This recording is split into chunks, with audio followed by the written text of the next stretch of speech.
All right, everyone. Welcome back to another episode of the Cutlass Podcast. Today, we're going to jump into the topic of decision making.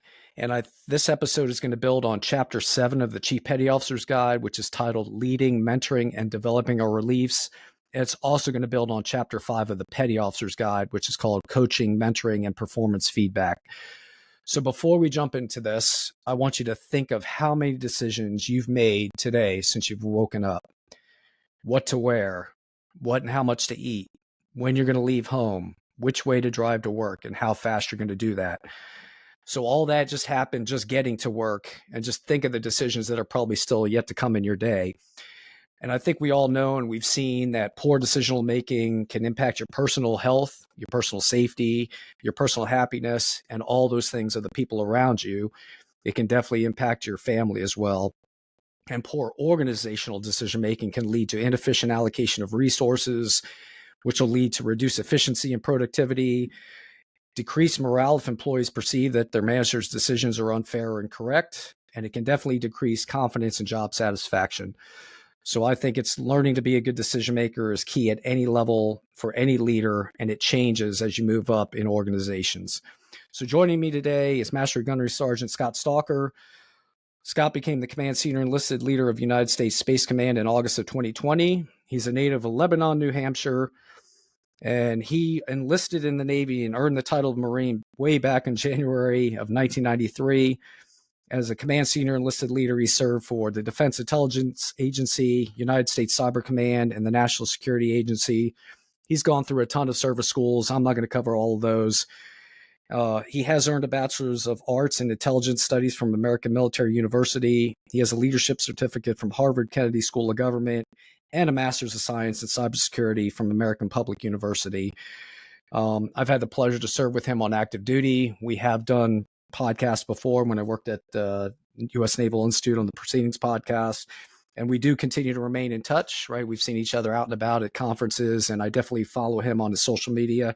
So, Scott, welcome to the Cutlass Podcast. How are things going with you? Paul, thank you. It's an honor to be here. Things are going exceptionally well.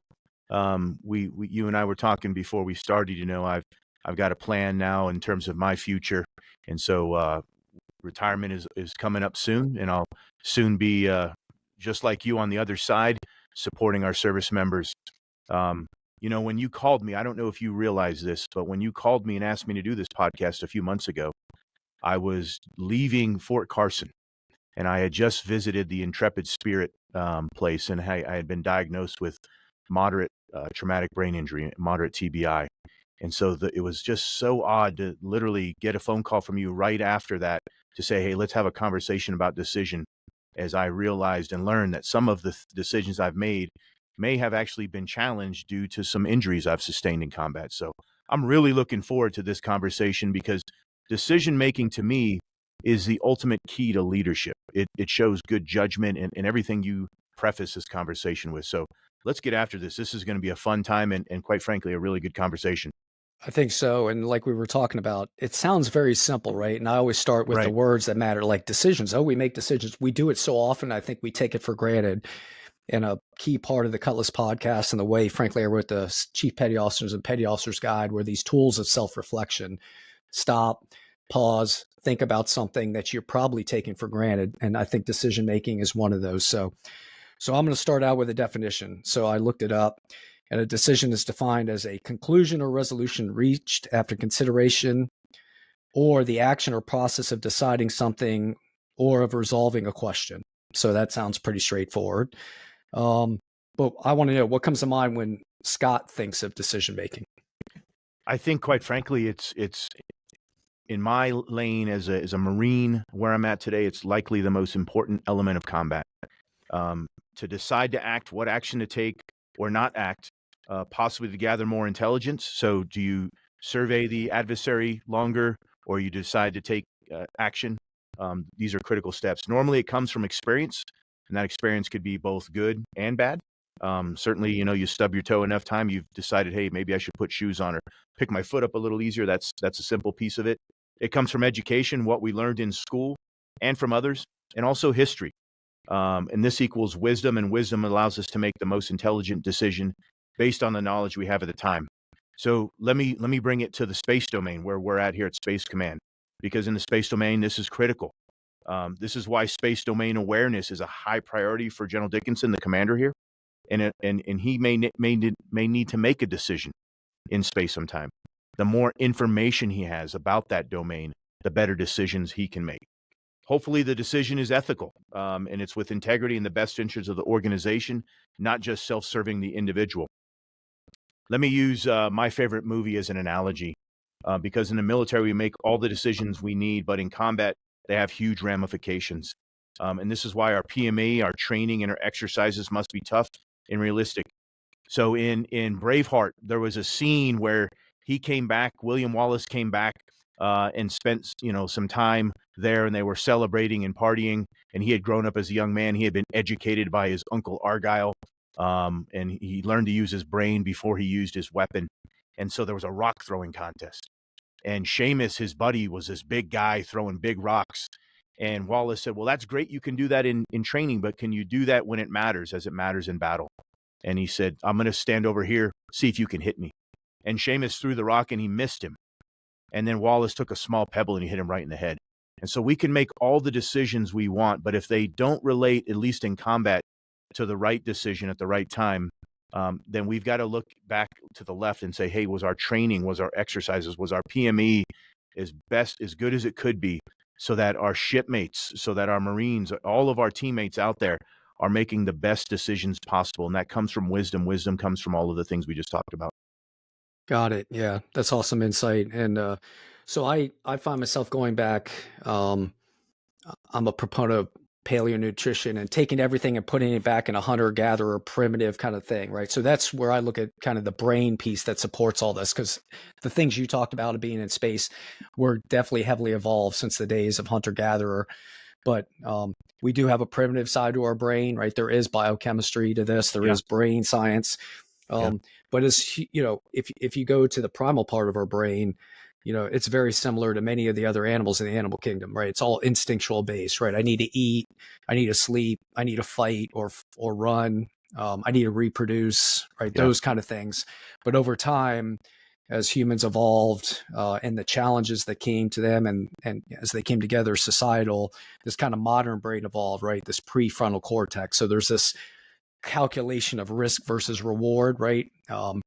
And I think at that point, it just becomes the setting that you apply that, right? So like you said, your boss and you are thinking at very high levels. What do we do with information to defend the country from space threats? But it could be down to the individual level, right? It could be like, what do I decide why I want to eat a certain thing or not? Yeah. And then I do know this. I always found this fascinating. Your prefrontal cortex doesn't start to really develop until after puberty, right? So in the military, this, we've always been taught, hey, we're going to put controls on our younger service members, usually in some form or another. But it usually becomes because the decision-making matrix in the brain isn't mature enough yet. You know what I mean? Right. It doesn't mature until the 20s. With that said, we've seen way older, mature adults, right, make really bad decisions. So that's kind of why I want to dive into this and explore it a little bit. Okay. Yeah. To the point you made a moment ago, this is why normally when we're trying to get information from a prisoner, whether in combat or just in jail, we remove the basics. Maybe we make them cold. Maybe we deprive them of sleep. Maybe we don't feed them a lot or at all. And when you do that, people tend to fall back on their core. Hey, I have to have these basics and fundamentals. And oftentimes that leads to gathering information. So certainly I know we're not in here to talk about, methods of interrogation, but it's interesting as you bring up paleo and our evolution, in many ways, it's those small things that if you remove those, that induces stress, and stress leads to gathering of information. So yeah, absolutely, it's interesting here. And we were talking earlier, and as I prepped for this, I thought of not just the prefrontal cortex, which I love. The acronym is PFC. So as a Marine, I can relate. Yeah. But also the prefrontal lobe and the development of that, and how that tends to evolve, and you don't really have that until maybe you're about 25 as a male. And so you can't see the ramifications of your decisions. You tend to make things that are in the best interest of yourself now. Yeah. You know, you have a kid. I have children. I know you have as well, and you think of, okay, um, tomorrow you can have some ice cream. Well, no. They can't think of tomorrow. Right. It's now. Yep. You try to rationalize with your dog, hey, if you're good today, I can give you a steak. That that doesn't fit because that prefrontal lobe is not there. So yeah, Yep. these are interesting how we not just evolve as humans, but as we grow and age, we can make smarter decisions. Yep. Hopefully. But Hopefully, we'll talk a little bit about risk tolerance a little later because it's fascinating. I learned that at the Naval Safety Center when I was kind of really studying a lot of risk management yeah. theory and stuff like that. But all right, so let's get into fundamentals again. So, what are some of the different types of decisions a person could be expected to make or influence, perhaps over a career? So, when I think about it, I'm like, individual type tactical level decisions versus organizational strategic, or there's time dependent, non-time dependent. What are the different decisions that you find yourself or you see other people making, if you could categorize them? Yeah, we talk chapter 7 of this book, and in many ways, it's about professional development. And so you have to make decisions on who you're going to develop. And some people um, don't show a propensity or a desire to do that. So do you invest in certain people or not? You make these decisions, and many of those you make over a career. There's some people that I've been investing in for 10, 20, almost 30 years. And so you have to make those decisions based on the time you have. A lot of these are different as you move up the ranks. You also normally move up positions. A tactical level decision, although there are tactical decisions that can have strategic ramifications, especially in the information environment. But normally, a tactical decision involves your squad or the mess or something smaller. As you move up into a now where I'm at a combatant command, and I've been at a couple of them now. Um, you may have been involved in a decision has huge ramifications. So, for example, if you're at Central Command, you may make a decision that decides we're going to deploy an aircraft carrier earlier, or we're going to extend that aircraft carrier. That can have ramifications on the maintenance cycle. That can have ramifications on the families. That can have ramifications on the service members who may be awaiting orders or something like that. So, as you grow into these decisions, you have to have the moral courage, especially as a senior enlisted leader, to advise properly so that those commanders can see the ramifications of those actions. And sometimes they're necessary. Sometimes, unfortunately, hey, we're just going to have to extend you out to sea a little longer. Okay, as long as we go into that fully understanding the second and third order effects, that's okay. And we can explain that to our sailors. And most of the times they'll understand that.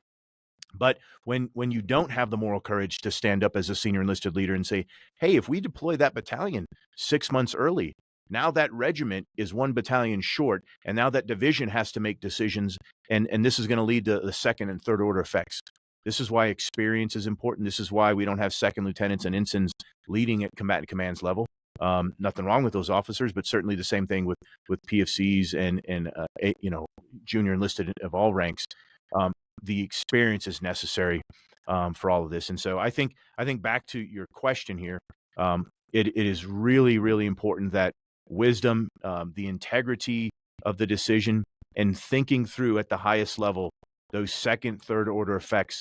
And then in combat, it's not just the decision we make, but thinking through what the adversary, the competitor, the enemy is going to do and how they're going to react, because that may change our reaction, quite frankly. So all of that goes into it. It's certainly a deep thinking game.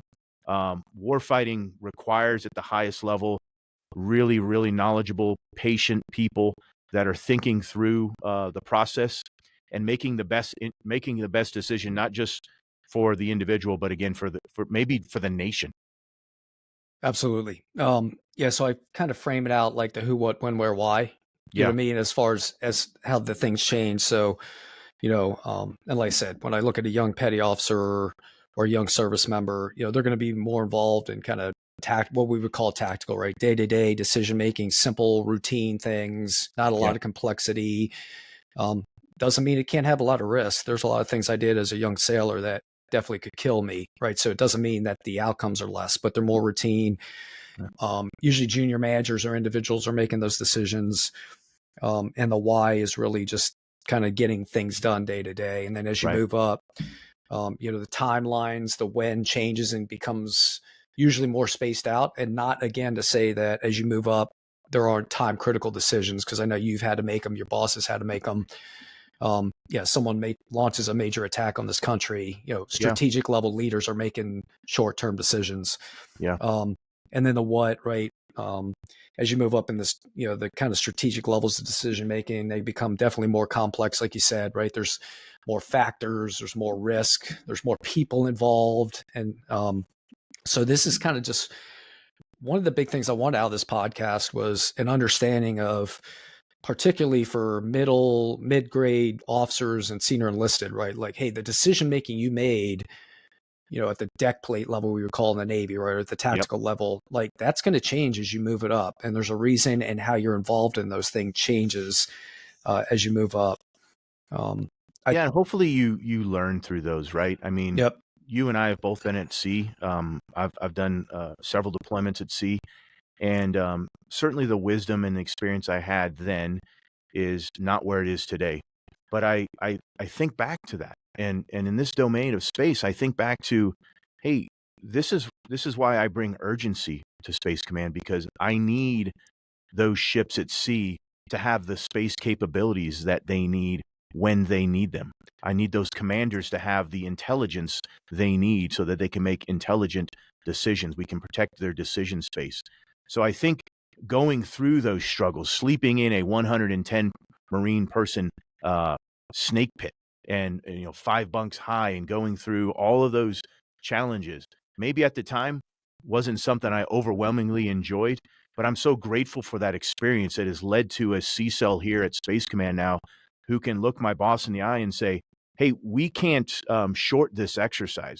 We've got to really do this hard so that our sailors at sea, so that the other combatant commands, all of them get the capabilities that they need in training, and God forbid in combat.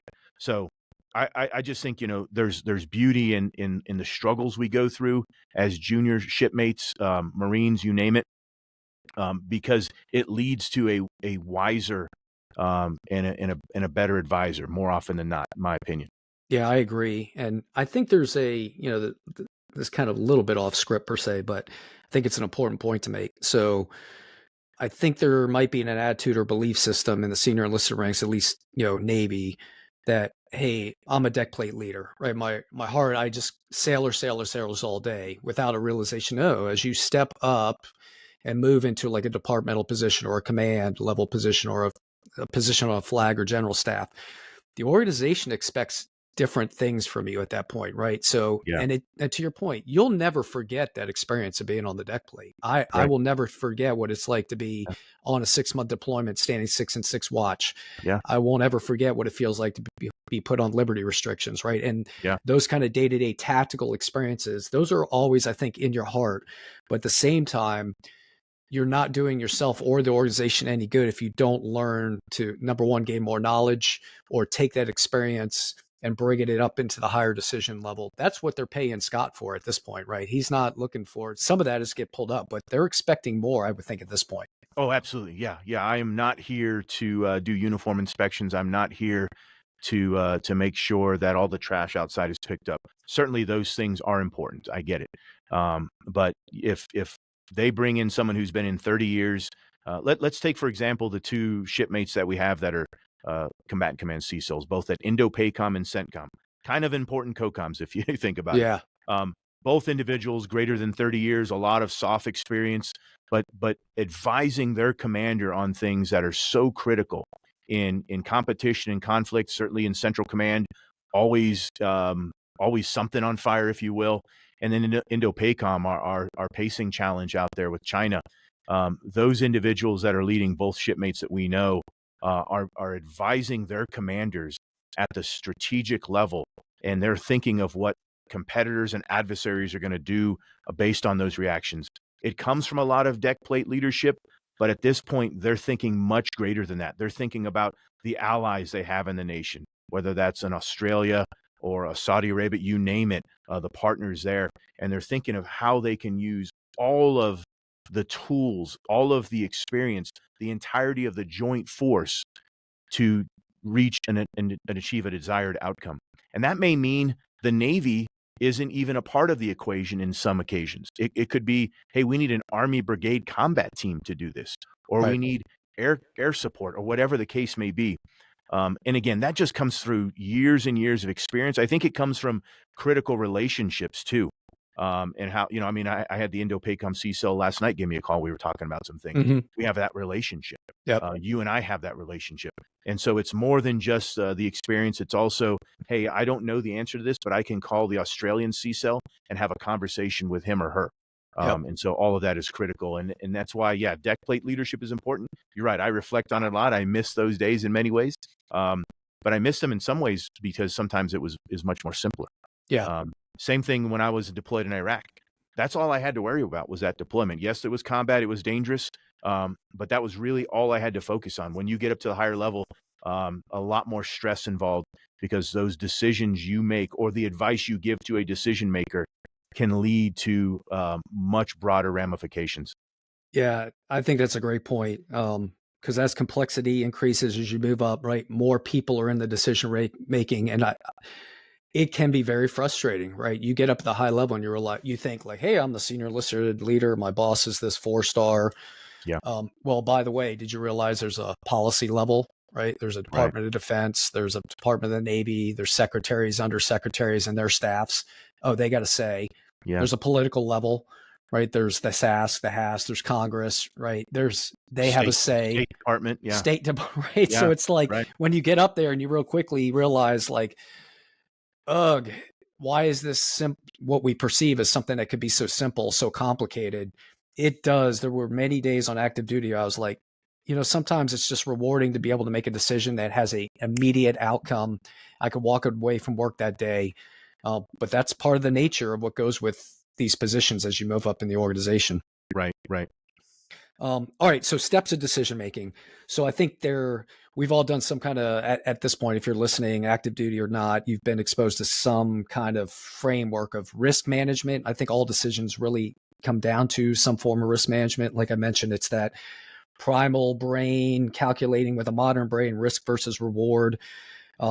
So usually it's identifying the situation, then identifying and understanding the potential solutions, the actions, or the impacts, then listing the advantages, benefits versus the disadvantages and costs of each option, and then choosing the decision you want to proceed with. And I think that includes how you're going to measure the outcome, right? How do you measure what is a good decision and what's not poor? So from your experience, I think does that align with what you've seen as a decision-making process? And then what do you think shapes and impacts our decision-making? Yeah, certainly, there's that, there's the technical science approach, the prefrontal cortex, the hippocampus, all the, the Yep. things as we receive information, how we move out and do that. As you went through that, I was reminded of a quote from General Mattis when he was the Secretary of Defense, and he talked about how reading allows him to never be caught flat-footed.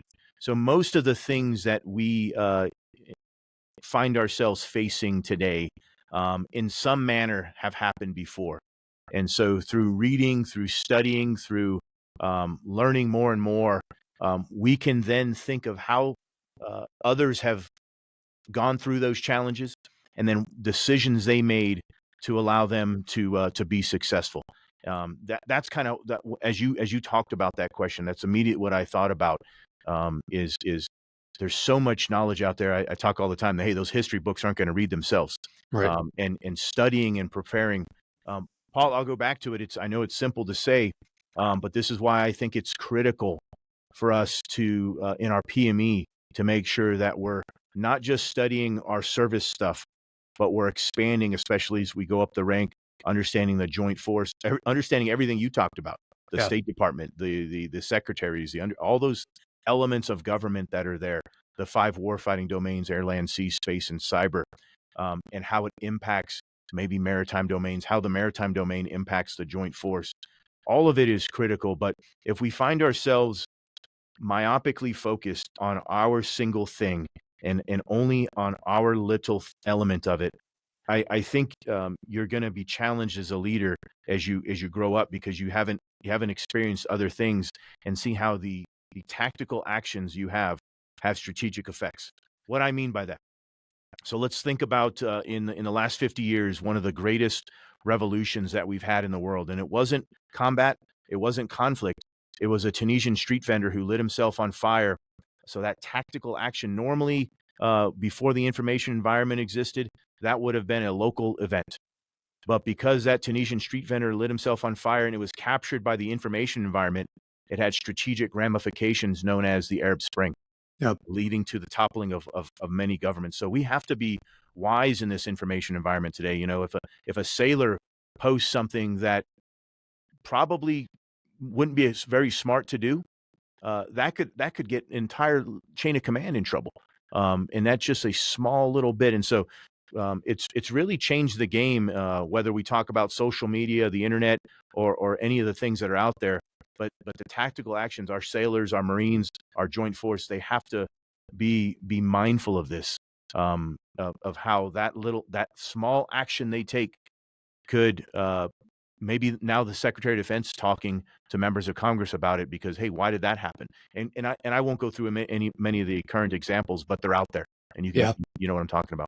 Okay. Yeah. And you said earlier, definitely experience, right? Definitely that's the prefrontal cortex. That's really what that is, Yeah, experience, right? So although you might have an urge, and I'm telling you, I don't care if you're making, simple maintenance decision all the way up to a strategic decision, right? There are times when you could be genetically programmed bias for action, right? Like I'm yeah, going to make this decision, right? yeah, That can be good and bad, right? So that experience base, but how that experience is captured changes, right? As you yeah, move up, it's captured in the team now, right? So, yeah. and Well, it's not just the experience, it's the knowledge, right? What do you know about the yeah, background? So if, again, back to a senior enlisted leader, a lot of these decisions, are budgetary in nature. Like there's a money tail to this that constrains the decision, right? But if you yeah, don't understand PPPE or that budgeting and decision making process, or you have no idea what's going on with the budget side of your staff, you can't fully, I don't think, advise your commander on the full extent that you could. yeah. Paul, I was thinking about the proverbial Irish temper. Yeah. As you talked about that, I have it. But over time, I've learned that me being a hothead, me instantly responding via an email or knife handing someone is really not the way to solve problems, especially at this level. And so it could be that prefrontal cortex. It could be experience. I'm sure it's a combination of both. But in life, people are going to upset you. I use this analogy with a friend recently. Is I went into a local shopping mart here of a major store, and I was getting ready to park the car. I got cut off. The person looked at me like I had done something wrong. And initially, my reaction was, I got to get out and correct this individual. But I realized that, as my wife said to me, Why are you upset about this? You're in this parking lot. You should know that something like this is going to happen. So, being and she was so right. And so I've talked to some people about that. Is, hey, if you're going to go into the parking lot, almost you got to expect that this is going to happen. And so if you're mindful of that, if you're aware of that, then you set expectations and you don't get so angry. This is how I am now when I drive. I just expect I'm going to get cut off. I expect that someone's going to get in the fast lane and do 10 miles under the speed limit. Yeah. And now I don't get so angry about it. I have that expectation management, and it comes with that. So you talked about the budget. There's a lot of things that, as combatant commands and services, we think through this differently. The services have a long-term approach to warfighting. The Navy is talking about ships they want to build 5-10 years from now. The whole plan of that. Combatant commands need things tonight. And so we have to wrestle with that. And as we make decisions in the combatant command, and I advise the commander about that, I'm mindful of how that can have impacts to the service. And I think if we're working in unison together collectively, we're hopefully making the right decision for the nation, not just for our service or for our patch, if you will. Yep. And again, as you move up, right, as complexity increases in an organization, you have to understand that complexity, Right. right? You can't, what you learned as a work center supervisor in the Navy or a fire team leader, whatever, is, hey, got it. But as you move up, right, the people you work with changes, the perspective, the knowledge about the organization that you need Yeah. to know, the functions all change. So again, a big part of this comes down to a learning mindset, right? Right. Like if you Right. want to be successful, and this is just isn't military, this is at the higher levels, right? You have to expose yourself to the functions across the organization if you want to be a very good decision maker.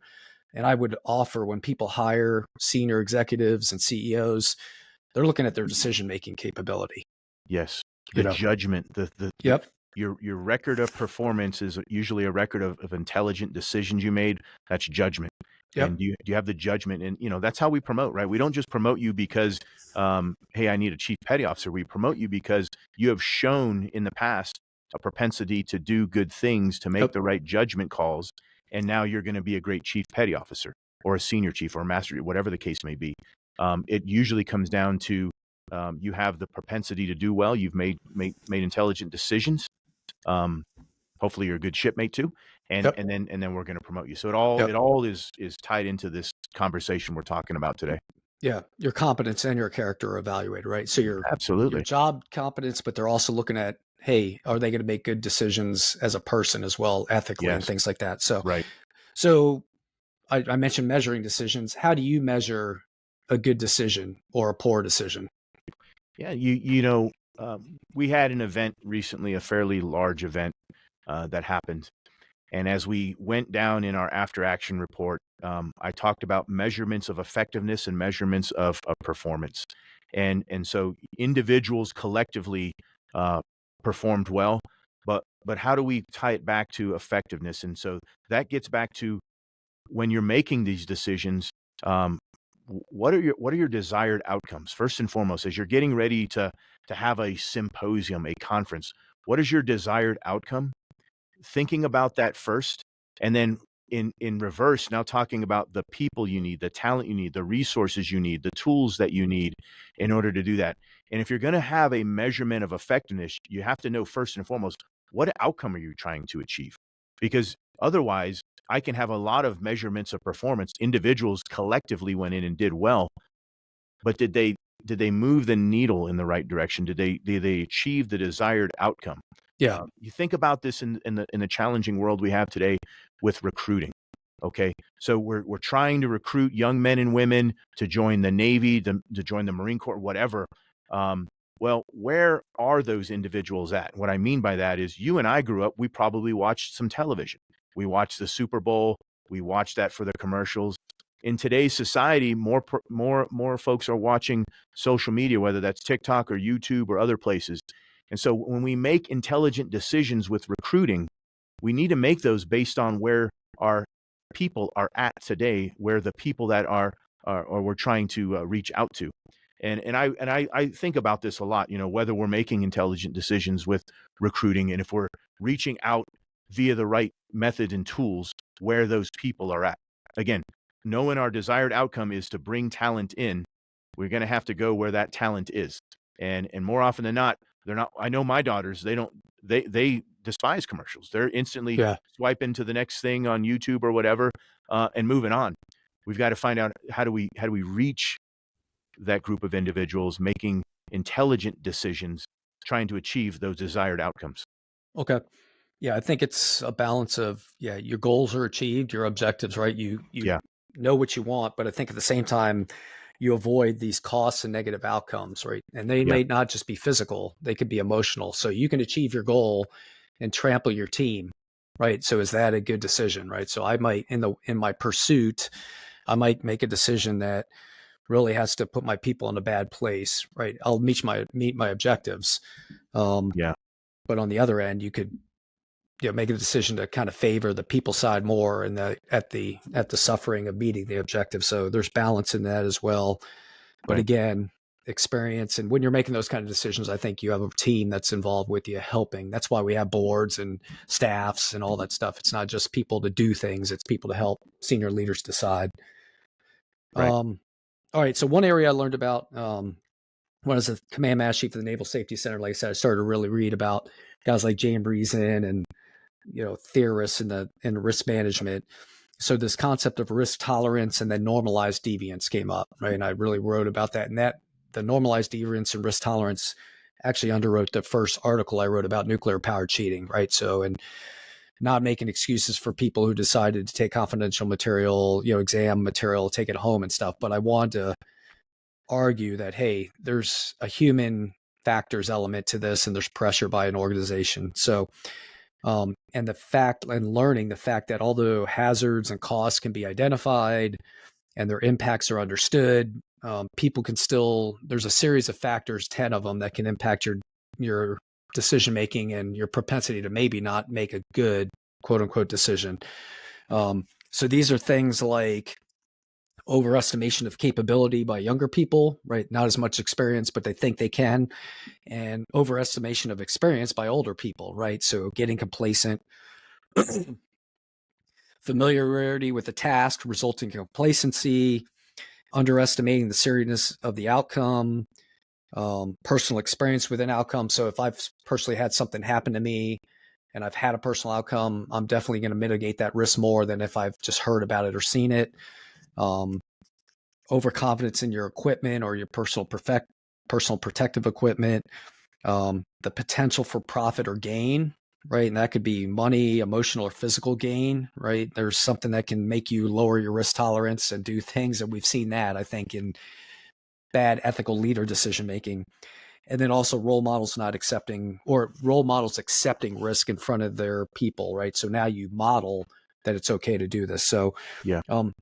what's been your experience with those kind of things and your advice on managing personal risk tolerance factors?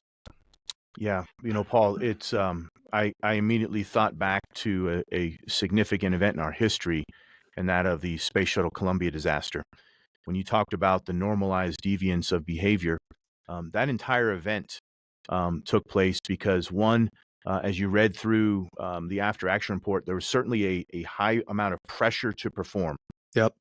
We were going to put a teacher in space. We were going to, it was going to be a huge national event. And unlike today, where we put things in space almost every day, um, back then we paused as a nation and we watched. Literally, we stopped in school. I remember as a young child, I watched the space shuttle launch. We literally rolled out the Yep. television. Um, Yep. but the normalized deviance of behavior there, and what happened was there was an O-ring, and there was a basic amount of tolerance that O-ring could withstand in terms of temperature. And the manufacturers set the temperature settings. But as we continued to ramp up the pressure to perform, that temperature setting was waived, and it was waived continuously until at some point the standard no longer became the standard. We had waived it, and we had normalized bad behavior, if you will. There were a lot of risk factors in that. There was a lot of things going into it. One, the pressure to show that we were, a powerful United States, and the USSR at the time wasn't going to be the lead in space. And so what happened is, as we normalized that behavior, we lost 7 astronauts, Yep. and they all perished. I believe it was 70. Don't quote me on this, but it was just over a minute into launch, we lost those astronauts. So we again, back to everything we've talked about. You have all of this wisdom, experience, judgment, but when you put pressure on an individual, those decisions sometimes are much more challenging. I think of I was watching the NBA finals, or excuse me, the playoffs the other day. If you and I just went and shot some free throws, no big deal. Yeah. Game 7 is on the line now. Wow, the pressure's on. Same thing with going to the rifle range. You're there, you're shooting, no big deal. No one's shooting back. Suddenly, you're in combat, and your heart rate is elevated. You're being shot at. Maybe you even having some emotions in there because your friend was shot and potentially killed. And so all of that pressure changes things, which again goes back to why I constantly harp on the importance of tough and realistic training. Certainly, we're not going to have training where people are shooting directly back at us, but as close as we can in the military, in combat, having tough and realistic training, having true and reliable professional military education allows us to lower that stress threshold and then go back to our instincts and react instead of, wow, I've never encountered this before. What am I going to do?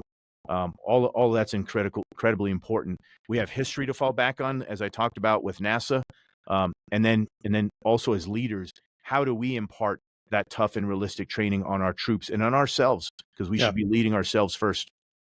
absolutely. And we've seen it, like you mentioned, I had that written down too, Challenger, but Chernobyl, right? If anyone hasn't watched that series, right? Again, same thing. There was perceived pressure by a manager, right, that drove them to test outside of parameters and adjust core physics, that Yeah, resulted in Chernobyl. And you can't tell that cost outcome wasn't significant. right. And then we see it all the time, right? These leader failures, and people are always like, well, how could this person who's so experienced make these decisions? We saw it in the Navy, right? Glenn Yeah, Defense Marine scandal. And yeah, but again, these are people, these are humans. They have pressures that come on them from a variety of factors. And I think it comes down to, and by the way, also fatigue, stress, yeah, drug and alcohol use, yeah. external noise, right? Like, so environmental noise and confusion, like that's a battle thing, right? Like that can affect that. No one, we're not a bunch of bots, right? Right, So right. people just have to realize, number one, as a leader for yourself, do you have a way of determining when these pressures are skewing your normal decision making? I think we all kind of feel it inside a bit, like, ugh, you start to feel something inside, like that's not what I want to do, right? So when that unease comes up, I think you should stop and go, what is really influencing my decision at this point? And then another one, as a leader, knowing your people, right? So understanding, and these are in, again, they're more in depth in the Chief Petty Officer's Guide and the Petty Officer's Guide with recommendations of how you can manage those and how to mitigate those with your teams. But that's a key role as a leader and a manager, is being able to identify, number one, when you could be putting those pressures on your people, right? That could lead them to making bad decisions or decisions you don't expect them to make, but also knowing when they're fatigued or when you see those symptoms of overconfidence and things like that. Yeah. This is why, we talk about artificial intelligence, we talk about generative AI, machine learning, all of these things. This is why, and much of that is on the science of leadership, but the art of leadership is critical too. And sometimes you'll find yourself put in a situation where you're getting ready to deploy and you get a brand new group of Marines, a brand new group of sailors. And it's going to come down to the art of your leadership, being able to understand the strengths and weaknesses of your people as you can quickly assess that as best you can. Hopefully relying on a strong leader, subordinate that you have still on the team is incredibly important. But this is, as we hear more and more about how we're going to have computers making decisions for us, automation and this type of thing. I'm not quite so sure we're there yet, Right. because the art of leadership is the nuance of being able to sense, to feel, Yeah. to fully understand our people, to look them in the eye and say, wow, you are tired. I need you to get some rest. I need, take a knee, whatever the case may be.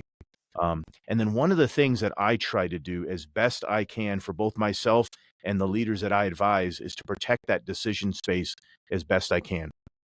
How much time do I have to make a decision? I'll get invited to some things. Hey, if I don't have to RSVP yes right away, I'm not going to, because other things may evolve and I don't want to have to change decisions. And so that comes with experience as well. Yeah. Is just being able to do that. But you know, it's nice to think that we all will know our people and we'll all know them well, and then collectively we'll go to combat after preparing for 3 years. The reality is different, and it shows me and it tells me, as I've done many deployments, normally you get a big dump of Marines, of junior enlisted 30 days prior, and you've got to make the best of it as you can, and use the leadership skills, both art and science, to make wise decisions. Yep. And then also I did an episode of the podcast, I think I did with Jim Hurt. We talked about managing difficult conversations, right? So this, Yeah, hey, when you're in that decision-making group and they're going down this unethical road, or one that, right? The engineers for the Challenger knew they were well out of tolerance, right? And they were trumped. yeah, But do you know at that point when your hand is forced, like yeah, what are your legal resources? What are those kind of things? What are the authorities above these people that you need to leverage? Again, knowing those is important when you're in these positions. So absolutely. so as we've discussed this, as you move up in organization, decisions are more complex. and our role in them as people or senior enlisted leaders changes. Um, Definitely the way you make decisions as an individual or a small team leader compared to how you make decisions on a staff or in as an advisory board are different. So what's your impact or what's your perspective on how the decision making changes as you move up? And then how should like a senior enlisted leader adjust to support organizational decision making? I think one of the things you have to do is adjust to the fact that you're going to usually, as you move up the ranks, be on a staff, especially where I'm at now, of joint service members who all have a different level of experience and Mm-hmm. they come from different services. And it is far more effective to work with the team than against them. And so, what I do, hopefully fairly well, and I'll leave others to judge that, is I spend most of my time talking to the chief of staff here, and because I have the pulse of the force and I have experience as a junior enlisted member, but I also have access to the commander, direct access to the commander. I can talk to him at any point, no matter where he is on the globe, and obviously he can with me. And so I have that perspective of where the commander wants to go with things. I have the pulse of the force, and then and I've done that before at the junior level. And so working with the chief of staff, working with the team collectively, allows us to be in harmony, synchronize as best we can. And quite frankly, there's going to be times that we disagree too. And I get an opportunity to give my point on why I see things differently. Maybe the chief sees things differently together.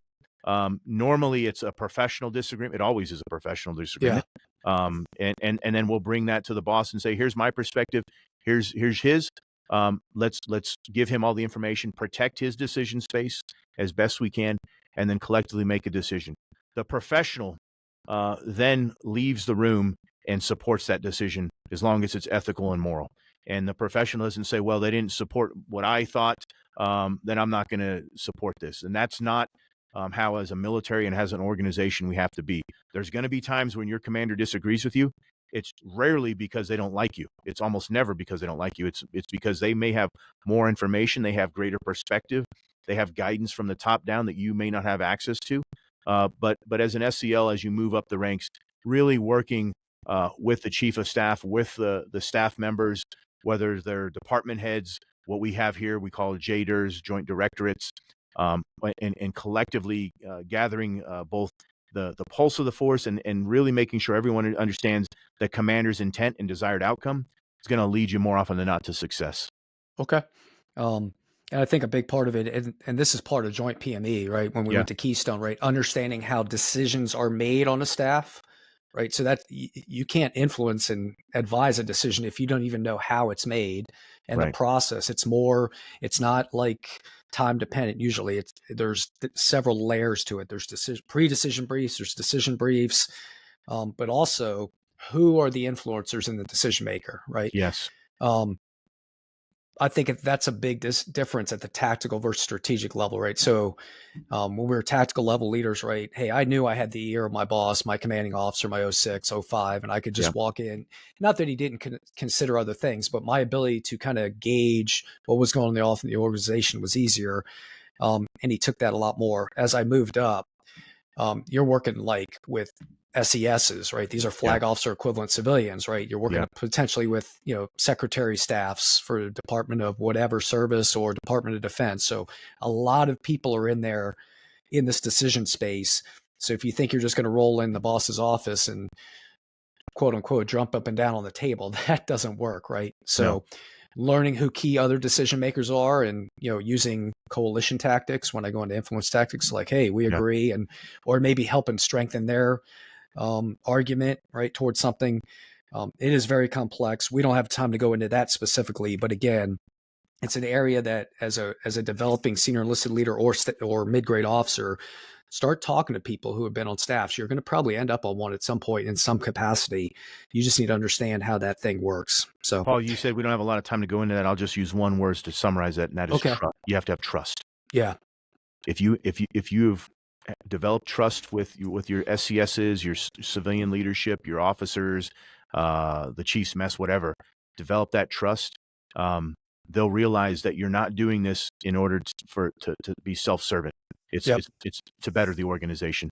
Yeah. And you change, right? You're on advisory boards, you're in bigger governance meetings. Yeah. Um, so you still bring that perspective, but you have to prepare for these briefs. You can't just roll in there like I have an enlisted perspective and be uninformed, right? Right. Because if Right. you start spouting off in front of a big policy group and you're quickly going to lose your credibility, to your point, right? And then they won't trust you as an advisor. The most important thing you have at this level is your professional reputation. And that comes through competence, that comes through your character, through performance. And if you find yourself not moving up in opportunity, it's normally because there's a professional reputation that's there that says, hey, I'm not quite sure this person's ready for the flag officer level, the GOFO level. And that's normally based on a professional reputation that, quite frankly, we've earned. Yep, absolutely. Um, all right, so let's talk about skills. So I think decision making is a learned skill set, right? And it comprises other skills. Um, so I think you need to have problem solving skills. You got to have cognition and intuition, and you develop that over time. We talked about experience. I think emotional intelligence plays into this. Um, so, what's your advice to the young leader or developing manager on how to best develop those kind of skills, and which skills you would think underlie great decision making? You hit on one of them. I think more and more I'm finding that empathy is critical, because we bring in people from all over, quite frankly, not just the country but the globe, service members from across the globe, and each individual has had different types of challenges. Um, More often than not, those that enlist don't come from a silver spoon family where everyone's extremely wealthy and they had a butler and that sort of thing, and they Yeah. had different challenges. And so empathy is critical. I think you've got to be curious, dedicating your life to lifelong learning, never being comfortable, challenging the idea of how it's always been done. Understanding that as leaders, you're not there to be their friend, you're there to lead, make tough decisions, and solve hard problems. And that doesn't mean you're not kind, that doesn't mean you're not a professional, but you often see failure when leaders are more concerned with being liked than being effective. And I see that what I call is being a cheerleader vice a leader. And so Yeah. we have to often make those hard decisions that at the time someone may not appreciate or like. Hopefully, they realize that it is in the best interest of the organization, and those decisions need to be made. I worry when I see leaders today that are more interested in taking selfies, that are more interested in being a cheerleader and being a pal and a friend, than being an effective leader. And I will tie this back to being a father, being a parent, if you will.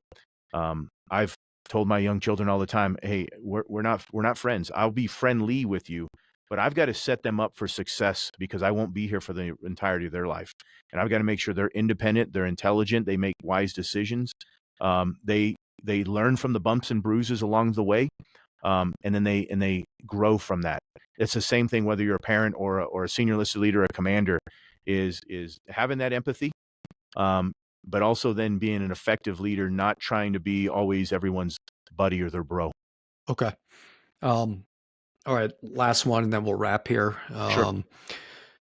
So this just came up in my mind because there is a emotional cost to decision making, right? Like you're never going to please everyone. So what's your advice on how do you manage the emotional burden, I guess I would say, right, that comes with, and this could be anything, a leader, a parent, a brother or sister that has to make a hard but right decision that comes with huge emotional cost, right? You often see presidents visibly age Yeah. over 4 to 8 years. So, what's your advice on that, or any other last insights on advice on becoming a better decision maker? On that, I think, as long as you're fair and consistent, people will realize that you're doing this for the best interest of the organization. And I think this is where accountability is incredibly important. And you'll find there's a lack of accountability with cheerleaders. There's usually accountability with leaders. And that could be publicly praising, that could be privately counseling, but making sure that everything we do, we learn from and we strive to improve. And yeah, the higher up, I used to have a really a nice set of hair. I'm losing that. It's turning gray.